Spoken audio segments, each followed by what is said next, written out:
자, 예레미야 할 차례네요. 该耶利米书了。 자, 우리가 대선지자인 이사야, 에레미야, 에스겔이 각각 독특한 관점을 가지고 있다고 우리가 전제를 하고 출발했네요. 我们之前也讨论说，这个作为大先知的这三位呀，以赛亚、耶利米和以西结呀，他们的作品都有独特的这个特色或者说主题吧。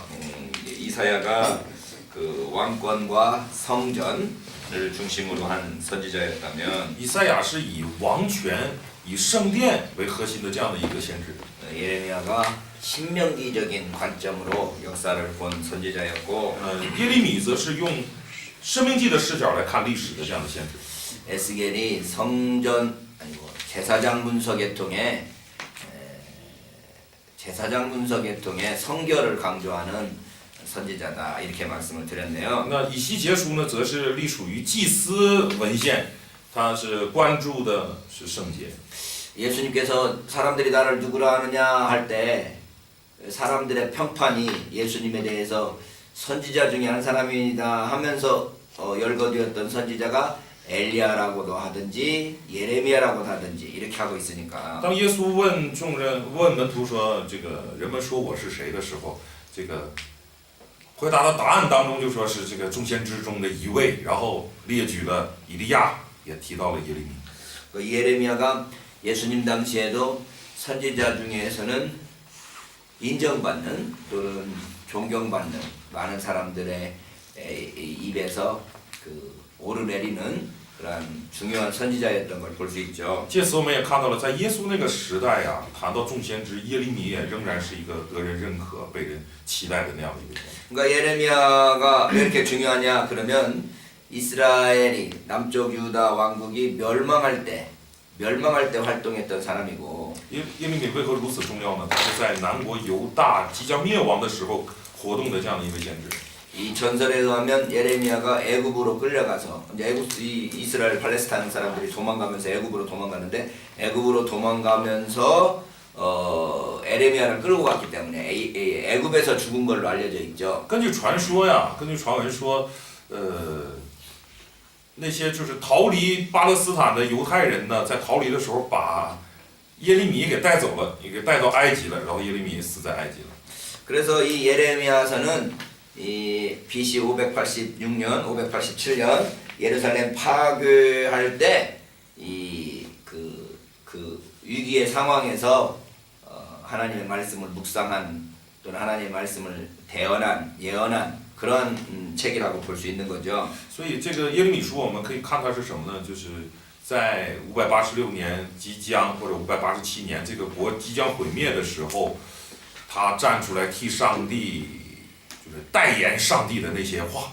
그러니까 예레미야서의 전체 내용은 바로 그 이스라엘 그 남쪽 왕국 유다가 멸망하기 직전 최후의 몇 년을 배경으로 해서 지금 이루어지고 있는 거죠. 也就是整卷书是以南国犹大即将灭亡的那几年为背景来宣布的神的话。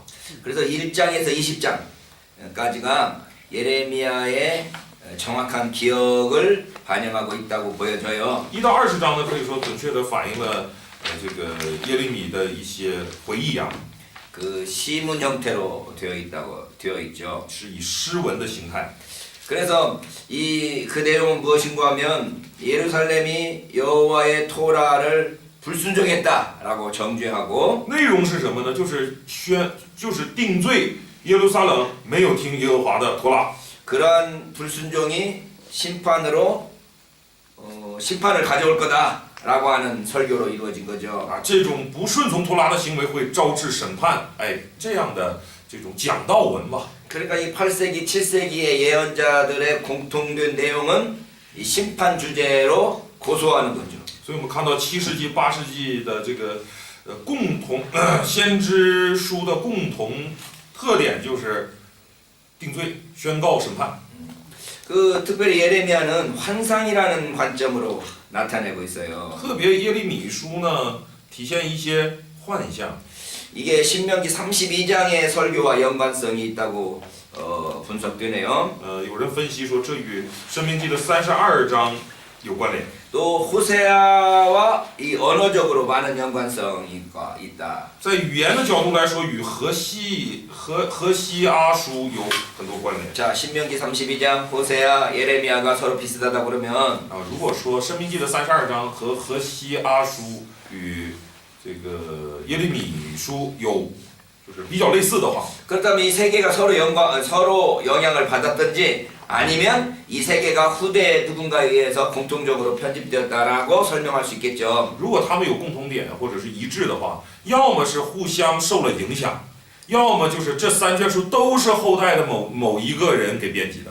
이 에레미야가 아나돗 출신이죠. 아나돗.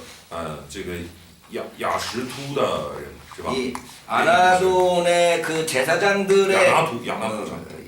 이 제사장들의 그 언어 용법들을 사용한 거 아닌가라고 추측할 수 있죠. 아나도 지역의 제사장들이 사용하던 언어들을 예레미야가 사용한 거 아닌가. 所以就值得推测说，这个耶利米是不是使用了在亚拿突城这里祭司们所使用的那种语言方法，然后耶利米使用。 이게 특별히 교회에 다니든지 어느 특별한 공동체에 속해 있으면 사용되는 언어들이 달라요. 我们比如说你在某一个地区，或者是在哪一个你的那个工作岗位，这都能导致你的语言使用习惯变得不一样。 예, 은혜라는 말도 예수 믿는 사람들 아니면 별로 자주 사용되는 단어가 아니죠. 好比我们说恩典或者恩惠，如果不是一个基督徒的话，基本不怎么使用这样的词，是吧？ 예를 들면 간증이라는 단어도 예수 믿는 사람들만 많이 사용하네요. 好比说见证这个词也是基督徒常使用。 그래서 이게 뭐랄까요?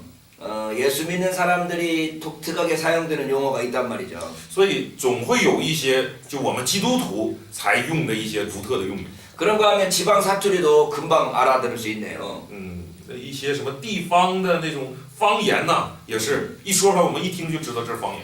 여러분 중국도 사투리들이 많죠. 中国也有很多方言是吧？ 여러분들 묘족에 특별한 사투리들이 있나? 苗族也有一些你们所独有的特别的方言吧？ 다른 사람들이 여러분 말 들으면 너 좀 묘족 아니야? 뭐 이렇게 할 수 있는 특별한 뭐 말투나 용어가 있나? 会不会有些什么话呀，什么那种语调啊？你们一说了，别人一听就你们是苗族吧？有那些吧？ 있어요. 조선족은 있나? 저는 그 중국말 할 때 자꾸 그 순서 좀 틀리잖아요. 아, 그래 그래. 딱 들으면 알아요. 아, 그렇구나. 像我们朝鲜族也是说汉语，同样跟大家一起说汉语，经常把语序弄错了，是不是？饭吃了吗？说这样，吃饭了吗？说饭吃了吗？让人一听就知道是朝鲜。 우리 저 한국은 저렇게 작은 나라인데도 불구하고 이쪽 남쪽에서 태어난 사람하고 북쪽에서 태어난 사람하고 말투가 좀 틀려서 韩国虽然国家不大，也是南方人和北方人这个语调、语气各方面有点不一样。 사람들이 제 말투만 듣고도 저쪽 아래쪽 사람인 것 같은데 뭐 이렇게 말하죠. 别人一听我说话，可能就能猜出，你看来是这个南方的，就能听出来。 그러니까 이 예레미야가 사용하고 있는 이런 용어들도 자기가 태어난 아나돗이라는 지역, 자기가 속해 있는 제사장 계열의 공동체 이런 등등의 언어들이 여기에 반영될 수 있다는 거죠. 所以耶利米作为这个亚拿突城的祭司啊，他极有可能他的语言当中呢也体现说那个地方的一个特色。 그래서 이 예레미야를 보면 모세 계통의 예언자라는 것이 좀 느껴지죠. 모세와 그 뭐랄까 비슷하게 또는 모세 계열, 네, 모세 계통의 예언자라는 것이 좀 보여진단 말이죠. 就是观察这个耶利米的这个宣布啊，他的这个就是感觉他怎么说，有点类似于摩西，可能出于就摩西那个体系的先知吧。 예를 들면 신명기 18장 18절에서 举例说，《申命记》18章的18节啊， 내가 그들의 형제 중에 너와 같은 선지자 하나를 그들을 위하여 일으키고 내 말을 그 입에 두리니 내가 그에게 명한 것을 그가 무리에게 다 고하리라 이렇게 말했는데 那里边说，我必在你们弟兄中间给他们兴起一位先知像你，我要将当说的话传给他，他要将我一切所吩咐的都传给他们。 하나님의 말씀을 그 선지자 말 입에 두겠다라고 되어 있는데 上帝说要将自己的话呢放在先知的嘴里。 에레미야 1장 9절에 보면 那耶利米记的耶利米书的1章9节， 여호와께서 그 손을 내밀어 내 입에 대시며 내게 이르시되 보라 내가 내 말을 내 입에 두었노라 그런단 말이죠. 于是耶和华伸手按我的口对我说，我已将当初的话传给你。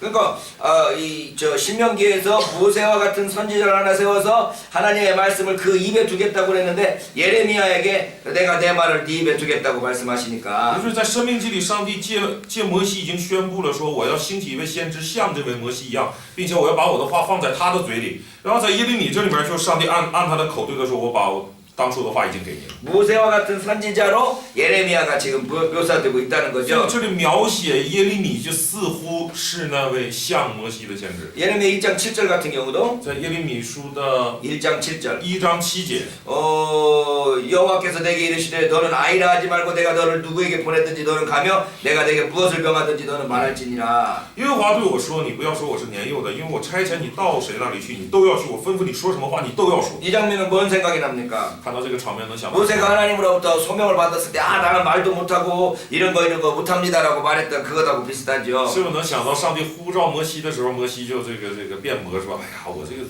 嘴皮子也不行，我也不会说话呀。” 1장 17절도 마찬가지네요. 然后这个1章的17节， 그러므로 너는 내 허리를 동이고 일어나 내가 내게 명한 바를 다 그들에게 고하라. 그들을 인하여 두려워 말라. 두렵거든 내가 너로 그들 앞에서 두려움을 당하게 할까 하노라. 所以你当束腰起来，将我所吩咐你的一切话告诉他们，不要因他们惊慌，免得我使你在他们面前惊慌。 그래서 모세의 사역과 비슷할 뿐만 아니라 所以看到他的这个耶利米的施工啊，不止有点像摩西的施工， 모세의 언어와 모세의 신학을 같이 공유하는 것처럼 보인단 말이죠. 似乎他也 모세의 언어와 모세의 신학을. 似乎他也继承了摩西的言语和摩西的这种施工。 그래서 모세가 하나님의 말씀을 전달하면서 神学，摩西的神学，sorry。 모세가 하나님의 말씀을 전달하면서 그 말씀에 순종하라고 요구했던 것처럼 예레미야도 동일하게 백성들에게 하나님의 말씀을 순종하라고 요구하고 있는 거죠. 所以就如同摩西在向百姓敦促要顺从于上帝的话一样，耶利米也在这么宣布。 자, 예레미야를 1장 1절에 보면 在耶利米记的1章1节啊， 베냐민 땅 아나돗의 제사장 중 힐기야의 아들 예레미야의 말이라고 되어 这是 있으니까 说便雅悯地亚拿突城的祭司中希勒家的儿子耶利米的话记得下来。 왕상 2장 26절로 27절에 보면 王上26章 아니고 2장 26절 王上2章26到27节呢， 거기에 이 계보가 나와 那 있는데 里有家谱。 왕이 제사장 아비아달에게 이르되 네 고향 아나돗으로 가라. 너는 마땅히 죽을 자로되 내가 내 부친 다윗 앞에서 주 여호와의 궤를 메었고 또 내 부친이 모든 환난을 받을 때 너도 환난을 받았은즉 내가 오늘날 너를 죽이지 아니하노라 하고. 2章26节，王对祭司亚比亚他说：“你回亚拿图自己的田地去吧，你本是该死的，但你因在我父亲大卫面前抬过主耶和华的约柜，又与我父亲同受一切苦难，所以我今日不将你杀死。” 아비아달을 쫓아내어 여호와의 제사장 직분을 파면하니 여호와께서 실로에서 엘리의 제베대에 하신 말씀을 응하게 함이더라. 所罗门就废除亚比亚他，不许他做耶和华的祭司，这样便应验耶和华在示罗论以利家所说的话。 그러니까 아비아달이 아나돗으로 쫓겨났는데 所以亚比亚他呢被赶回亚拿图了。 근데 지금 여기 이 예레미야가 아나돗 제사장 계열이니까 而这里面我们看到，在耶利米书1章1节看到他是亚拿突这个体系的祭司。 그 뭐라 그래 이 쫓겨난 아비아달 제사장 계통의 그 뭐라 그래 그 계열의 제사장일 거라는 거죠. 那就猜测他极有可能就是亚比亚他被赶走的这个亚比亚他这个体系的祭司。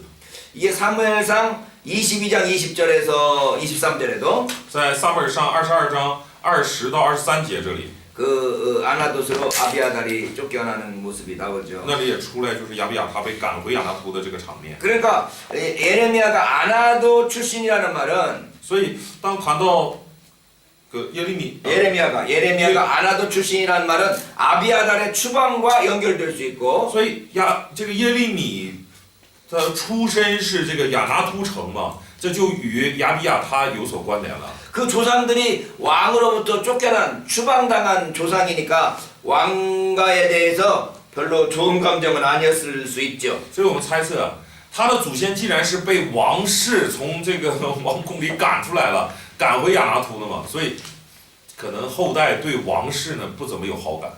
그러니까 예레미야가 왕정에 대해서 좀 강력하게 비판하는 게 이런 배경 아니겠느냐라고 추론할 수 있다는 所以 거죠. 可以推测呀，说耶利米的这个宣布当中啊，对王室做出那么严苛的、严肃的批判，或许也跟这个有关。 그래서 이 예레미야가 그런 계통의 사람이기 때문에 이런 그 왕권에 대해서 좀 부정적인 설교를 했다라고 추측할 수는 있지만 그거에 대한 정확한 근거는 없는 我 거네요. 们固然这样推测啊，说耶利米因着这样的缘故对王权呢有严格的批判，但是对于这点我们没有明确的证据。 그러나 예레미야 스스로는 뭐라고 말하는가 하면 耶利米自己是怎么说的呢？ 2절에 보면 2节， 아몬의 아들 유다 왕 요시야가 다스린 지 13년에 여호와의 말씀이 예레미야에게 임했다. 犹大王亚门的儿子约西亚在位13年，耶和华的话临到耶利米。 그러니까 지금 요시야 때부터 그 사역을 시작해서 也就是他先知的工作是在约西亚做王的时候开始。 요시야의 아들 유다 왕 시드기야의 11년 말까지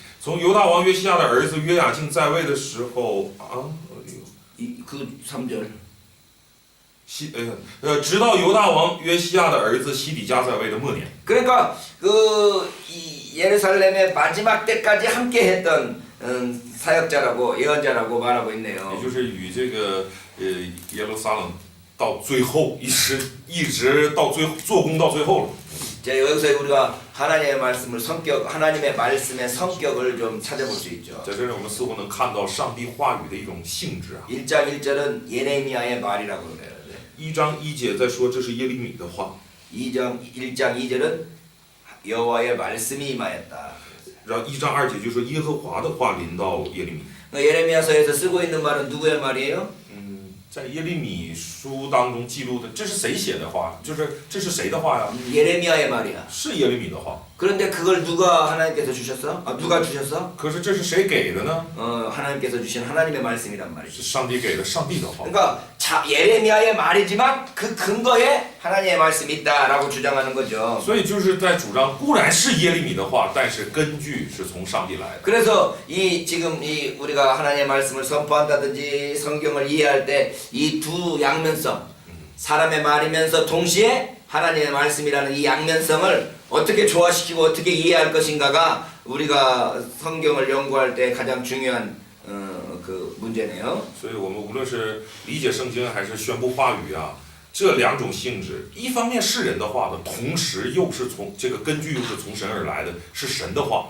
这两点啊，我们应该怎么说呢？怎么去理解，或者是怎么给它协调好啊？这是我们值得思想的。 자, 1장에서 20장까지 해서 주목해야 될 두 부분이 있는데 1到20章呢，有2个部分是值得关注的。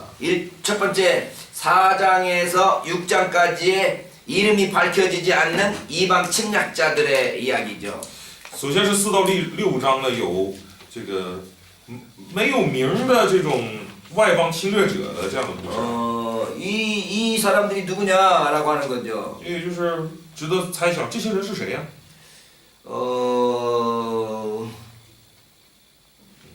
이 사람들의 이름을 여기는 아무것도 안 나왔나? 뭐 스키타이의 노래라고 불렸다는데 이게 나 뭔 말인지 모르겠네. 어쨌든 여기서 지금 보면 침략자의 이름이 어쨌든 나오고 있지 않고 있어요. 总之，在这一段呢，对于侵略者究竟是谁，他的名字没有被报出来。 네, 누가 어떤 사람들이 침략할 것인가에는 나오지 않고 있고 究竟是谁来侵略，没有说明。 그러나 어쨌든 이 습격당할 것을 이방 침략자들에 의해서 습격당할 것을 지금 언급함으로써 공격당할 것을 总之，这里边讲到了你会受到这个外族入侵。 그래서 아주 이게 지금 뭐랄까 그 위기의식을 고조시키고 있죠. 所以这里面带着这种危机意识啊。 근데 20장 1절로 6절에 보면 但是在20章的1到6节呢， 20장 1절로 6절에 보면 20章 여기에서는 그 침략자가 바벨론이라는 것이 분명해져요. 在这里面则是明确的表明了侵略者就是巴比伦。 그러니까 앞에 4장과 6장에서는 누군지 말하지 않고 있다가 所以前面4到6章那里没有说明究竟是谁。 21장 1절에 6절에서는 바벨론이라는 것을 분명히 말하니까 那到20章1到6节则明确的说是巴比伦。 이 하나님께서 이 민족들을 통해서 역사하시는 뭐랄까 그 선지자들의 그 관점이 여기에서도 나타나고 所以先知们这种上帝是借着民族，其他的民族也好什么，上帝是借着民族来做工的这一点， 하나님께서 先知的这种理解呢，在这里也体现出来了。 하나님께서 어떠한 방법으로든지 하나님의 그 목적을 성취하시는데 就是上帝不管用什么方法，总会成就他的旨意的， 이방인들조차도 사용하시고 即使是外邦人，他也会使用， 그래서 하나님의 뜻을 이룬다라는 것을 보여주고 있죠. 这样来成就上帝的旨意， 그러니까 这一点显明出来。 지금 이 선지서들로 보면 올수록 하나님께서 이스라엘만의 하나님이 아니고 모든 세계 만방에 다 하나님이시라는 것이 강조되고 하나님께서 선지서에서 所以在先知书中，我们查看了，就是上帝不只是以色列的上帝，就是他掌管万有， 모든 민족이 하나님이라는 것이 강조되고 他是万国的上帝。 하나님의 심판을 위해서 그런 이방 민족들도 다 사용할 수 있다라는 것이 강조되는 거죠. 就是强调了这一点，同时也强调了上帝为了审判呢，他也可以使用外邦民族。 자, 11장에서 20장에서는 두 번째 所以第二个部分呢是，就是第二点，我现在说的第二点啊， 11장에서 20장 내에는 예레미야가 하나님과 계속 대화하는 내용들이 나오고 있는데요. 11到20章这里面记录了耶利米与上帝不断对话的内容。 하나님께 계속 대화하면서 하나님과 투쟁? 다툰다고 그럴까요? 하나님과 계속해서 다투는 그런 내용들이 나오고 있죠. 这里就记录了耶利米与上帝不断的对话，并且不断顶嘴，这个怎么像吵架一样的那样的内容。 11장 18에서 12장 6절, 11章18到12章的6节， 15장 10절에서 21절, 15章10到21节， 17장 14에서 18절, 17章14到18节， 18장 18에서 23절, 18章18到23节， 20장 7절에서 13절, 20章7到13节， 14절에서 18절. 14到18节。 이렇게 보면 이런 것들을 보면 예레미야가 하나님과 계속 뭐랄까요 기도하면서 반항하면서 막 투쟁하면서 뭐 이런 것들이 보이죠. 在这里面看到耶利米不断的向上帝祷告啊，然后又反抗啊，又顶嘴啊，就是这些内容。 어떤 부분을 읽는 게 가장 좋을까요? 啊，读哪一段最有帮助呢？ 한 부분을 이 중에 한 부분을 읽으면 좋겠는데 读其中的一部分能挺好的。 20장으로 가볼까요? 我们看一下20章， 20장 7절부터 읽어봅시다. 从7节开始。20 여호와여 주께서 나를 권유하심으로 내가 그 권유를 받았사오며 주께서 나보다 강하사 이기셨으므로 내가 조롱거리가 되니 사람마다 종일 나를 조롱하나이다. 耶和华，你曾劝导我，我也听了你的劝导，你比我有力量，且胜了我，我终日成为笑话，人人都戏弄我。 내가 여호와의 말씀으로 종일토록 치욕과 모욕거리가 되었습니다. 我每逢讲论的时候就发出哀声，我喊叫说有强暴， 뒤에 부분이요. 有强暴和毁灭，因为耶和华的话终日成了我的凌辱、讥刺。 9절. 9节， 내가 다시는 여호와를 선포하지 아니하면 그 이름으로 말하지 아니하리라 하면 나의 중심이 불붙는 것 같아서 골수에 사무치니 답답하여 견딜 수 없습니다. 9节，我若说我不再提耶和华，也不再奉他的名讲论，我便心里觉得似乎有烧着的火闭塞在我骨中，我就还忍不住，不能自禁。 이미 조롱과 멸시를 받으니까 내가 다시는 하나님 말씀 말 안 할 거야. 是的，耶利米不断的在被人嘲弄，在这个戏弄，所以他说：“哎呀，我再不奉耶和华的名讲道。” 근데 그 마음이 그냥 답답해갖고 어떻게 할 수가 없어서 또 답답해서 견딜 수가 없다는 거죠. 可是，一这样想，心里就憋闷的受不了。 이게 지금 우리 예수 믿는 사람들이 말을 못하고 죽은 귀신들이 많이 있는가 이런 단어 아나? 말 못하고 죽었는지 다 말을 하려고 그러죠. 어쨌든 하나님의 말씀을 전하고 싶은 마음들이 있어요. 这也体现了这个我们这些基督徒啊，这种无奈是吧？就是想不说了，但是又不行，就是神的话总要宣布。 그리고 그 말을 전함으로써 오히려 고통을 받고 오히려 실패하게 되고 그럼에도 불구하고 계속 말씀을 전하는 거죠. 是不断的传神的话，然后怎么样？有什么好处呢？没有，就是反而不断的又失败，又就像耶利米一样又被藐视，但怎么办？还是要传。 이게 일종의 이게 자기 확신에서 나오는 거니까. 其实这也是出于一种自信。 그러니까 그 확신을 하고 다른 그 자기가 확신하고 있는 바와 다른 것들이 있으면 그걸 막 대항하고 고치려고 하고 하는 마음들이 있는 这 거죠. 是出于确信，对自己所知的那个确信，所以即使是受抵挡啊、被讥讽啊怎么样的，我既然确信，所以我还是要跟你一较高下。 자 이런 에레미야의 이런 구절들은 애가라고 그래 애가. 所以像耶利米的这些话、这些经文呢，都被称为哀歌啊。 이게 이제 시편에서 나와 있는 애가와 비슷한 양식을 가지고 있죠. 与诗篇里面出现的那些哀歌呢，有类似的样式。 그래서 이 예언자의 어떤 초조한 심정을 아주 반영하고 있는데 초조하다고 답답하고 뭐랄까 안타깝고 초조하다는 말을 뭐라고 말하나 초조하다.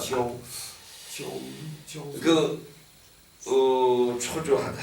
总之就体现了先知的一种，可能是뭐焦作的那种心情吧。是焦作有没有这个词？焦虑、焦急，焦急。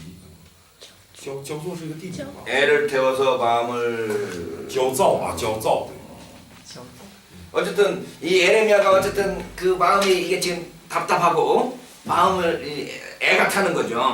总之，耶利米现在他心里很焦躁，就是受不了。 그래서 이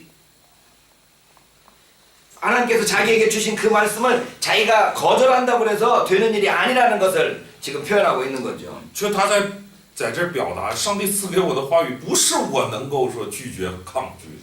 내가 답답해서 견딜 수 없습니다. 뭐 이렇게 표현하고 있는 거잖아요. 表达说我这个不能自禁啊，心里难受憋屈。 자 여기서 이게 1인칭으로 사용되고 있단 말이죠. 在这里用了第一人称， 내가 이렇게 돼 있단 말이죠. 都是说我。 그러니까 이 나라고 표현되어 있는 1인칭을 통해서 백성들 전체 이 이스라엘 그 유다 왕국 전체의 그러한 슬픔을 자기화, 자기 걸로 만드는 그런 모습을 볼 수 있죠. 似乎是用这种第一人称，我这个第一人称将整个犹大的那种悲哀呀，这个像拟人化呀，或者是무슨化？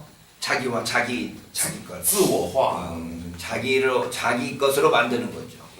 就是就是就好像他担当了整个这个犹大的那种悲哀一样。 공동체 전체의 슬픔을 자기의 슬픔으로 하는 거예요. 共同体的整体的那种悲伤变成我的悲伤。 그래서 슬픔과 놀라움 또 애통함 이런 것들을 지금 다 표현하고 있는데 就表达了什么哀痛啊，这个等等。 네. 그럴 때 이런 이 시를 읽으면서 우리도 마음에 어떤 공감을 하게 되죠. 所以读这样的诗，我们心里也容易产生一些同感。 이게 다 예레미야가 한 말이라고도 할 수 있지만 어쨌든 후대에 이 예레미야서를 이렇게 편찬하는 사람들이 어떤 그러한 문학적인 그 기교를 사용했다고 볼 수 있죠.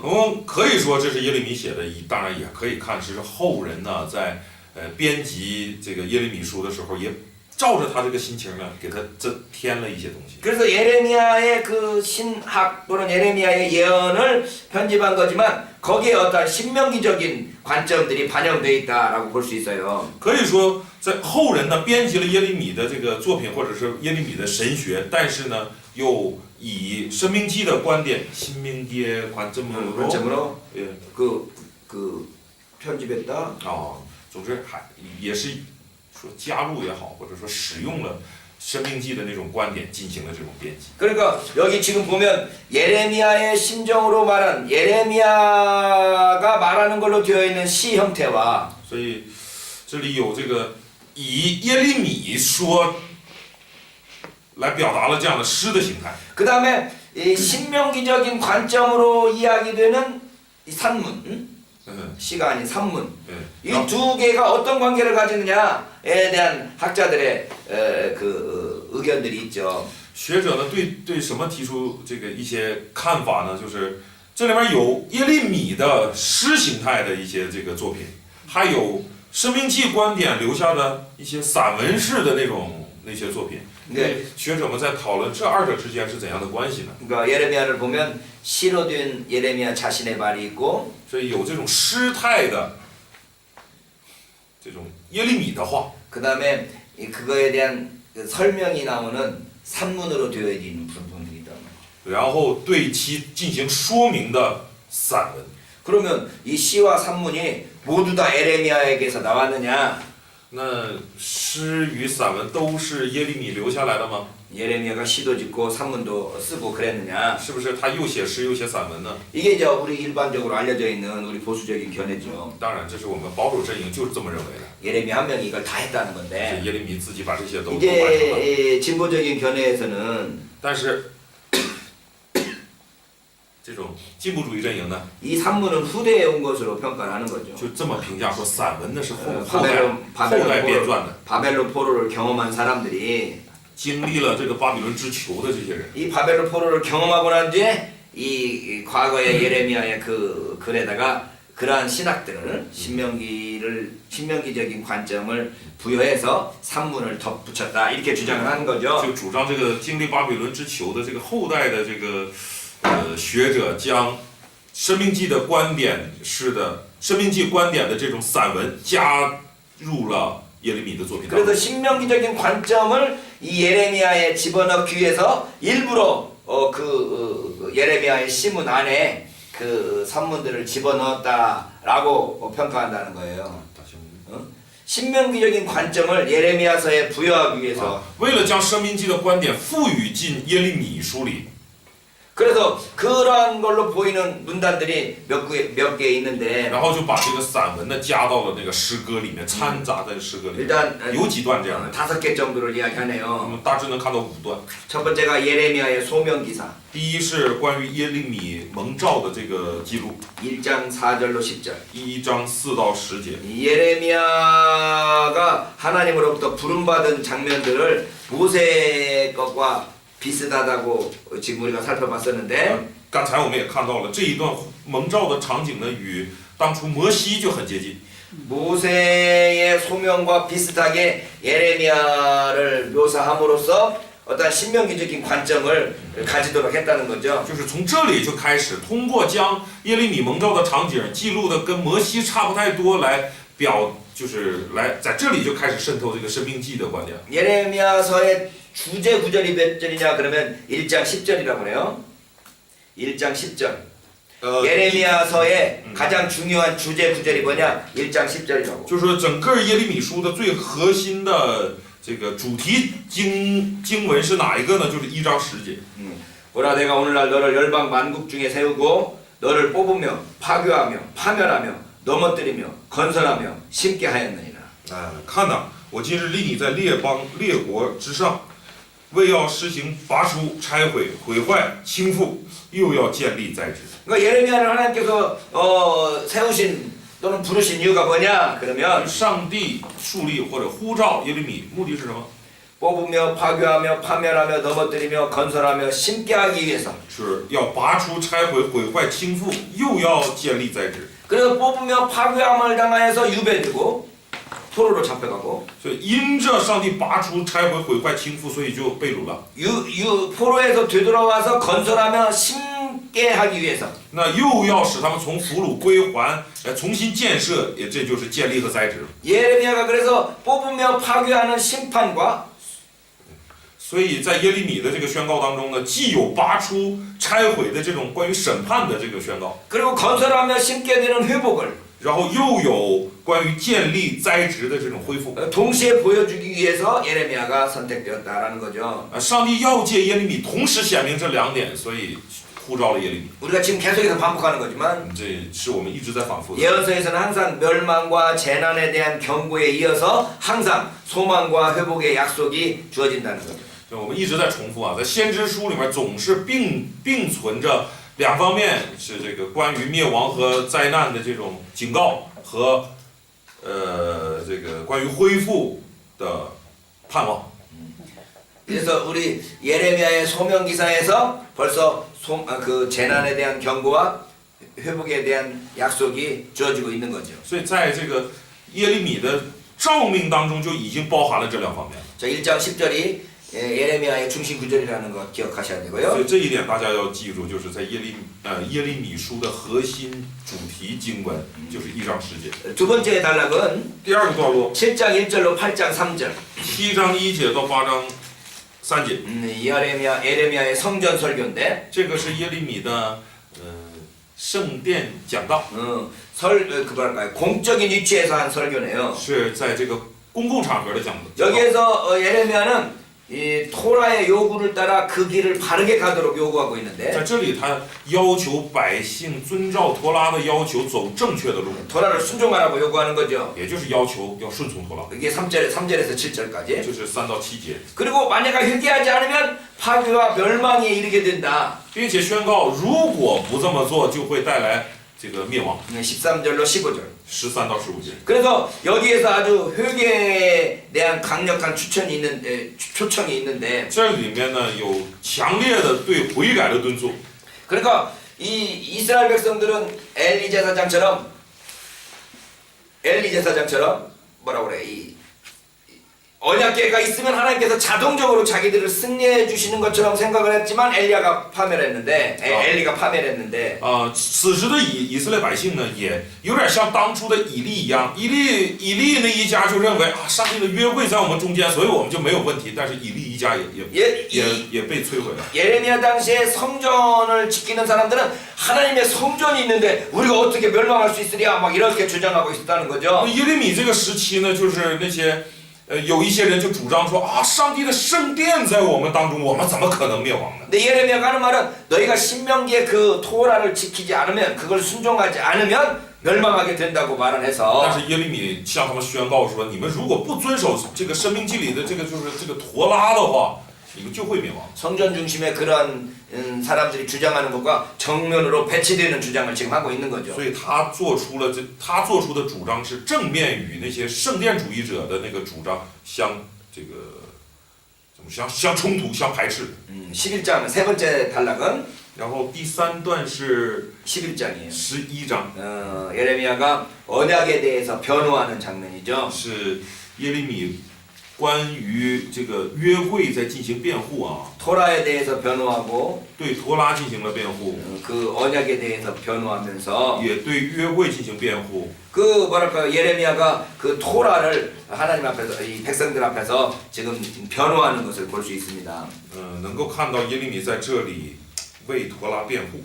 그래서 신명기에서 쉐마라고 외쳤던 것처럼 예레미야가 계속해서 쉐마를 외치죠. 所以就如同《生命记》里面这个宣告的那个释马一样，耶利米在这里面也不停的宣告说释马。 4절, 5절, 7절. 4节、5节、7节。 4절, 5절, 7절에 들으라 들으라라고 쉐마 외친다는 거죠. 他也在喊释马，释马也就是你要听，你要听。 예. 그럴 때 이 쉐마를 외치는 것은 이스라엘 백성들이 하나님의 말씀을 듣는 데 실패한 것을 책망하는 것으로 볼 수 있죠. 他呼唤这个释马，呼唤你要听，然后怎么说呢？他是责备以色列百姓没有听上帝的这个托拉。 예. 11장 8절을 보면 在11章的8节啊， 그들이 청종치 아니하며 귀를 기울이지도 아니하고 각각 그 악한 마음이 강팍한 대로 행하였으므로 내가 그들에게 행하리라 명하였어도 그들이 행치 아니한 이 언약의 모든 말로 그들에게 응하게 하리라. 11章8节，他们却不听从，不侧耳听，竟随从自己顽梗的恶心去行。所以我使这约中一切咒诅的话临到他们身上，这约是我吩咐他们行的，他们却不去行。 계속해서 들으라 하면서 너희들이 듣지 않았기 때문에 하나님께서 말씀하신 이 모든 저주와 심판이 너에게 임할 것이다 라고 말하는 거죠. 就是耶利米不断的说你们要听，你们要听，然后告诉他们，就是因为你们不听，才使上帝的一切咒诅这些灾难临到你们。 그 말은 뭔 말인가 하면 회개하기는 너무 늦었다라는 이야기돼요. 其实这话是在说什么？你们悔改已经太迟 그럼에도 了。 불구하고 아직 회개하라고 촉구하는 거죠. 虽然悔改太迟了，但还是要敦促你们赶紧悔改吧。 우리가 참 안타까움이 그런 거 있죠. 真的能体会到这种惋惜啊，这种心情。 야, 회개하기는 너무 늦어버렸는데. 悔改呢，已经来不及了。 그렇다고 회개하지 말고 가만히 있어야 되냐? 那是不是就不要悔改了？ 그래도 여전히 회개를 해야 되니까. 还是要悔改。 회개하기는 늦었지만 여전히 또 회개하라고 촉구하는 에레미야의 그 모습을 볼 수 所以 있어요. 能看到耶利米的这个样式，真的是知道悔改已经来不及，太迟了，但是还是要敦促赶紧悔改。 네 번째 본문은 26장에 나와 있는 예레미야의 재판 이야기인데요. 第四段呢是26章出来的这个耶利米的审判。 예레미야를 그 예루살렘 체제에 대한 적으로 알고 재판을 하기 시작하는 거죠. 예루살렘 체제. 체제를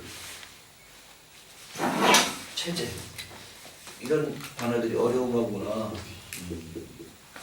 体制啊，体制。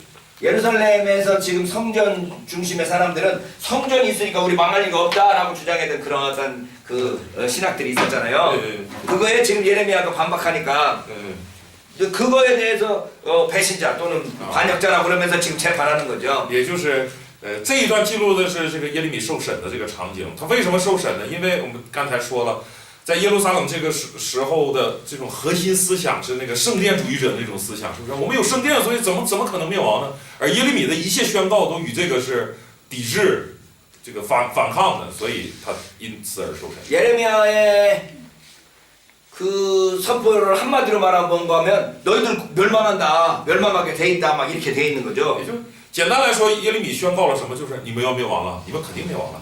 여러분 어떤 정권이 니네들 망하게 돼 있어, 망하게 돼 있어 그러면 좋아하겠어요. 大家想哪一个政权会喜欢别人这样宣告啊？你完蛋了，你完蛋了。 예레미야가 니들 망한다 망한다 할 때 가만히 놔둘 수가 없었던 거죠. 所以当耶利米这样宣告的时候，他们不能任由他。 그래서 26장 11절에 보면 所以26章的11节， 제사장들과 선지자들이 방백들과 모든 백성에게 말하여 가로되 이 사람은 죽음에 합당하니 너희 귀로 들음같이 이 성을 쳐서 예언하였느니라. 祭司先知对首领和众民说：“这人是该死的，因为他说预言攻击这城，正如你们亲耳所听见的。” 예레미야의 죄가 무슨 죄예요? 耶利米的罪是什么罪？ 사형에 해당하는 죄란 말이에요. 是当死的罪，当死刑的这 그 个罪。 사람은 예루살렘에 대해서 반항하는 사형죄에 해당하는 사람이다라고 지금 재판하고 있는데 这里审判他说他的这个罪呢是当死的罪，因为他就说攻击耶路撒冷这个。 예레미야가 그거에 대해서 굴복하느냐?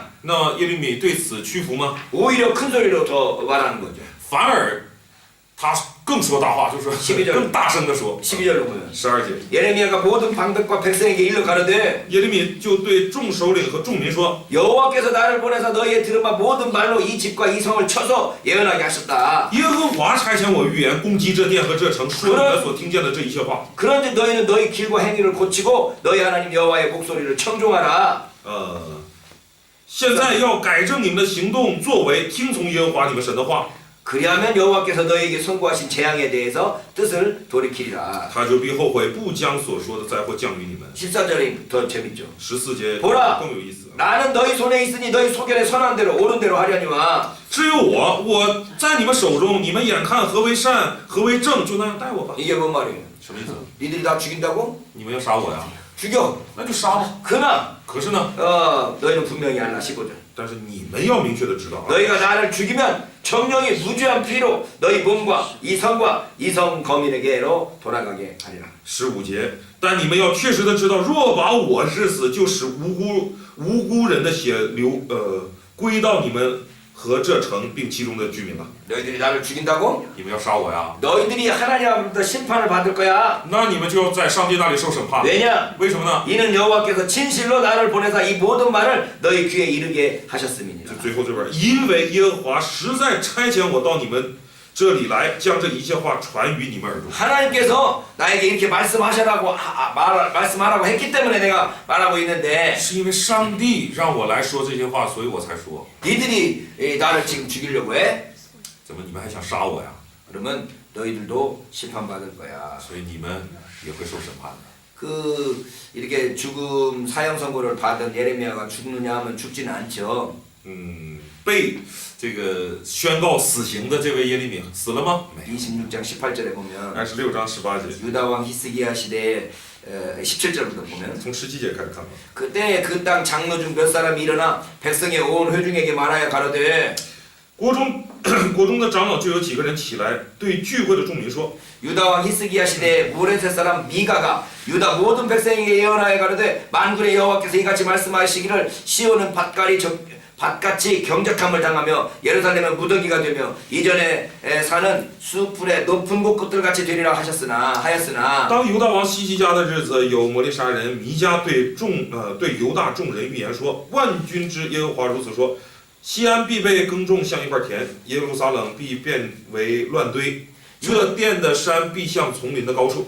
19절에 19节， 유다 왕 히스기야와 모든 유다가 그를 죽였느냐 犹大王西西家和犹大众人岂是把他治死呢？ 히스기야가 여호와를 두려워하여 여호와께 간구하며 여호와께서 그들에게 선고한 재앙에 대해서 뜻을 돌이키지 아니하였느냐 西西家岂不是敬畏耶和华，恳求他的恩吗？耶和华就后悔，不把自己所说的灾祸降于他们。 우리가 이같이 하면 우리 생명을 스스로 크게 해야 하는 일이니라 若治死这人，我们就做了大恶，自害己命。 자 만약에 이 미가가 그렇게 멸망을 예언했는데도 히스기야가 오히려 회개하고 그 미가를 죽이지 않았던 것처럼 啊，那既然像弥迦也说了，宣布了这种要灭亡的这个预言，西西家王就没敢杀他，西西家王反而听进去了。 예레미야 죽이면 안 된다라고 하는 거죠. 那所以我们也不能杀耶利米亚。 또 그 다음 걸 보면은 20절인가요? 然后20节， 또 여호와의 이름을 의탁하고 예언한 사람이 있었는데 又有一人奉耶和华的名说预言， 곧 기란 여아림 스마야의 아들 우리아라 是基列耶林人施玛雅的儿子乌利亚。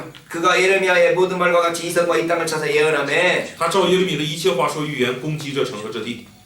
여호야김과 그 모든 용사와 모든 방백이 그 말을 듣고는 왕이 그를 죽이려 하며 우리아가 이를 듣고 두려워 애굽으로 도망하여 간지라 约雅敬王和他众勇士、众首领听见了乌利亚的话，王就想要把他治死。乌利亚听见就惧怕，逃往埃及去了。 그래서 우리아가 도망갔는데 그 여호야김 왕이 사람을 애굽으로 보내서 애굽으로 보내가지고 그 사람을 죽였더니 啊，那约雅敬王呢，就知道他逃了，就差遣几个人去把他杀了。 과거의 역사를 보면 히스기야 왕은 미가의 예언에 대해서 죽이지 않고 살려줬고 所以看这段历史呢，西西家王听到弥迦的那段预言呢，没有杀他。 여호야김은 우리아를 애국까지 쫓아가서 죽였나 보네. 而约雅敬王呢，听了乌利亚的这个宣告，就追到埃及把他杀。 그러니까 우리가 예레미야를 죽이면 된다 안 된다. 那 우리가 예레미야를 죽이면 된다 안 된다. 然后举出这两个例子来说，那我们要不要杀耶利米呢？ 그래서 사반의 아들 아이감이 예레미야를 보호하였다라고 되어 있네요. 于是沙番的儿子亚西干保护耶利米这个人。 그러니까 예언자들의 선례에 따라서 사형 판결로부터 구원을 받는 걸 볼 수 있어요. 所以我们看到是根据先知的那个先例，之前的那个先知的先例，耶利米在死刑宣告当中得以保存。 이제 미가 3장 12절에 보면 在 미가 3장 12절 在弥迦书的3章12节， 여기 지금 나와 있는 미가가 예루살렘을 쳐서 예언한 내용이 나오고 있죠. 就出现了弥迦在攻击耶路撒冷的这样的话嘛。 미가 3장 12절에 이름으로 너희로 인하여 시온은 밭같이 갈물 당하고 예루살렘은 무더기가 되고 성전에 사는 수풀의 높은 곳과 같게 되리라. 3章12节，所以因你们的缘故，西安必被耕种像一块田，耶路撒冷必变为乱堆，这殿的山必像丛林的高处。 예레미야가 미가 선지자보다는 후대에 속한 사람이네요. 所以很显然，耶利米是弥迦之后的先知。 그러니까 미가의 예를 들어서 예레미야를 죽이면 안 된다 이렇게 말하는 所以 거네요. 在这个审判当中呢，就举了弥迦为例，然后说不能杀耶利米。 이 다섯 번째 36장에 나와 있는 然后第5段呢是36章， 두루마리가 기록된 방식을 이야기하고 在 있는데요. 讲这个书卷被记录的方式啊。 이 두루마리가 기록되었을 때 그걸 공개하는 사람은 예레미야의 친구이자 서기관인 바룩이었어요. 这个当时把这个书卷宣布出来的是耶利米的书记，也是他的朋友巴录。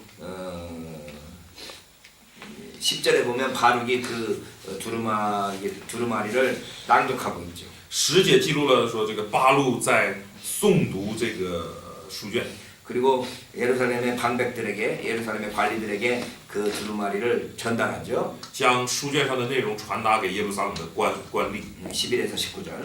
12到19节， 쓰이다우 쓰주. 11到19节。